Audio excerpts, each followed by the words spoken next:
میں تم پر پاک پانی چھڑکوں گا اور میں تمہیں ایک نیا دل دوں گا۔ 7ویں تلاوت حزقیال نبی کی کتاب 36واں باب 16ویں سے 28ویں آیت تک۔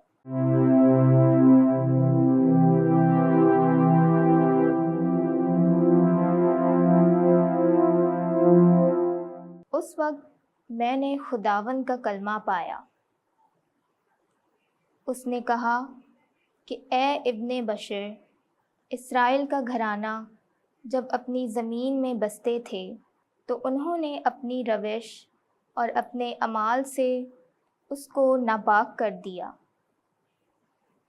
تو اس خون کے سبب سے جو انہوں نے ملک میں بہایا، میں نے اپنا قہر ان پر انڈیلا، اور چونکہ انہوں نے اسے اپنے بتوں سے ناپاک کر دیا، اس لیے میں نے ان کو قوموں کے درمیان پرگندہ کر دیا، اور وہ ملکوں میں آوارہ ہو گئے۔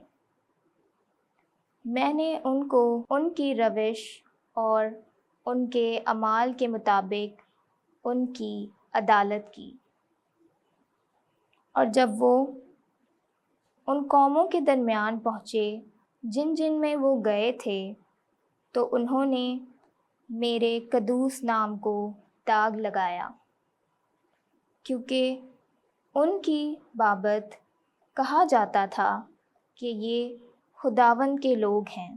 پھر بھی ان کو اس کی سرزمین سے نکالنا پڑا ہے، لیکن مجھے اپنے قدوس نام کے بارے میں افسوس ہوا، جس کو اسرائیل کے گھرانے نے ان قوموں کے درمیان جن میں وہ گئے تھے داغ لگا دیا۔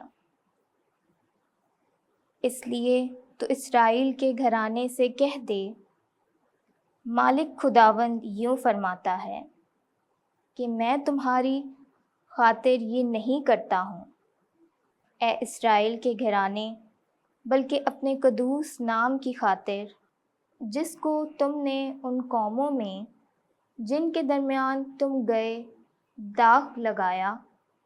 پس میں اپنے عظیم نام کی جو قوموں میں داغدار کیا گیا ہے، ہاں، جن کے درمیان تم نے اس کو داغ لگایا، تقدیس کروں گا، جب ان کے سامنے تمہارے ذریعے سے میری تقدیس ہوگی، تو قومیں جان لیں گی کہ میں ہی خداوند ہوں۔ مالک خداوند کا فرمان یوں ہی ہے، کیونکہ میں تم کو قوموں کے درمیان سے نکال لوں گا اور سب ملکوں میں سے جمع کروں گا، اور تم کو تمہارے وطن میں واپس لاؤں گا۔ تب میں تم پر پاک پانی چھڑکوں گا اور تم اپنے ہر داغ سے پاک صاف ہو جاؤ گے۔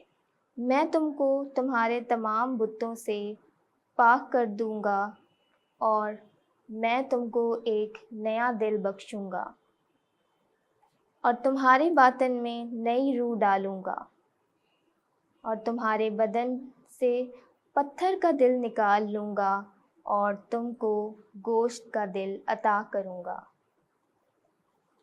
اور تمہارے باطن میں اپنی روح ڈال دوں گا، اور میں ایسا کروں گا کہ تم میرے قوانین پر چلو گے اور میری قضاؤں کو حفظ کر کے ان پر عمل کرو گے،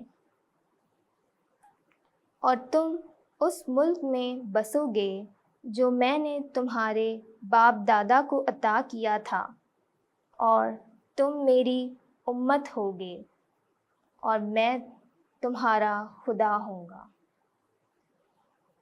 پاک کلام کے پڑھے اور سنے جانے پر خدا کی برکت ہو، خدا کا شکر ہو۔ زبور جماعتی جواب۔ جس طرح ہرنی پانی کی ندیوں کی خواہ ہوتی ہے، ویسے ہی اے خدا میری جان تیری مشتاق ہے۔ میری روح خدا کی زندہ خدا کی پیاسی ہے، میں کب جاؤں اور خدا کے روبرو حاضر ہوں؟ جماعتی جواب: جس طرح ہرنی پانی کی ندیوں کی خواہ ہوتی ہے، ویسے ہی اے خدا میری جان تیری مشتاق ہے۔ میں یہ یاد کرتا ہوں اور اپنے میں اپنی جان کو انڈیلتا ہوں کہ میں گروہ کے ہمراہ چلتا اور ان کو خدا کے گھر لے جاتا تھا، خوشی کی آواز سے ہم گاتا ہوا اجتماعی جشن کے ساتھ۔ جماعتی جواب: جس طرح ہرنی پانی کی ندیوں کی خواہ ہوتی ہے، ویسے ہی اے خدا میری جان تیری مشتاق ہے۔ اپنا نور اور اپنی سچائی ظاہر کر کہ وہ میری رہبری کریں اور وہ مجھے تیرے کوہ مقدس اور تیرے خیموں تک پہنچا دیں۔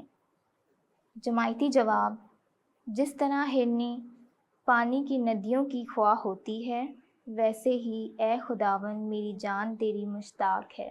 تب میں خدا کی قربان گاہ کے پاس جاؤں گا، ہاں خدا کے پاس جو میری خوشی اور میری شادمانی ہے۔ میرا فدیہ دینے والے، میں بربط بجاتے ہوئے تیری حمد کروں گا۔ اے خدا، اے میرے خدا۔ جماعتی جواب: جس طرح ہرنی پانی کی ندیوں کی خواہ ہوتی ہے، ویسے ہی اے خدا میری جان تیری مشتاق ہے۔